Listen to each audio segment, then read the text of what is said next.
Ada beberapa perkara yang ia pergi takkan kembali. Yang pertama iaitu hidayah Allah yang datang kepada kita yang tidak kita ambil pada masa itu. Pada masa itu kita tidak sahut.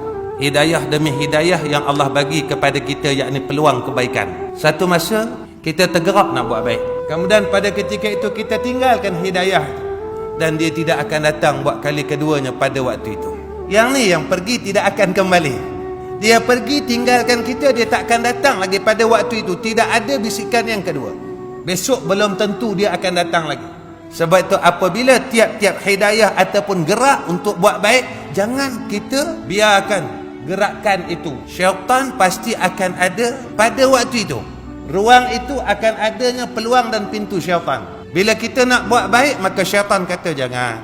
Esok masih ada. Memang besok masih ada. Takut kita tak ada esok. Itu yang pertama. Yang keduanya, masa muda yang dia sia-siakan. Yang ni pergi takkan kembali.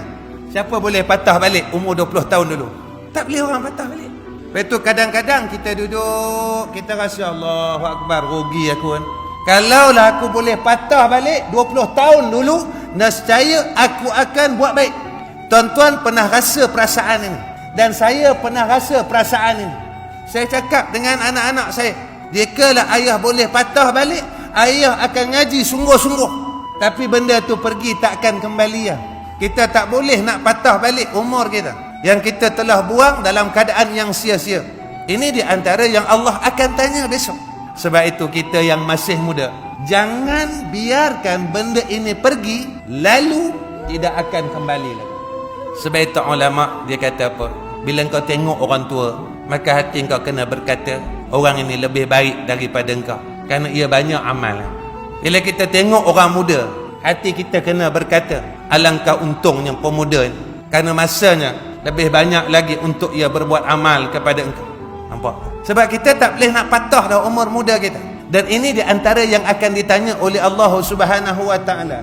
Masa muda yang aku bagi kepada engkau, apa kau buat? Kita nak jawab apa tuan-tuan? Yang pergi clubbing dulu, yang duk joget lambak tuan-tuan. Macam-macam hak kita buat dulu zaman muda kita. Hak kita ambil barang orang. Kita langgar halal dan haram pada ketika itu, dan kita tak boleh patah balik, dan Allah akan persoalan kita. Sebab itu beruntunglah wahai pemuda-pemuda sekalian. Kamu berada pada zaman muda kamu, dan kamu dapat melalui jalan ini. Sebab itulah bila kita lihat pemuda-pemuda ini yang duduk pada jalan Allah, maka beruntunglah kamu. Bagi kami yang telah umurnya 40 tahun ke atas, kami menyesali akan perkara yang telah kami buat dahulu. Kami tinggal salat, kami tinggal puasa, kami tinggal banyak perkara yang wajib yang telah difardukan oleh Allah ke atas kami.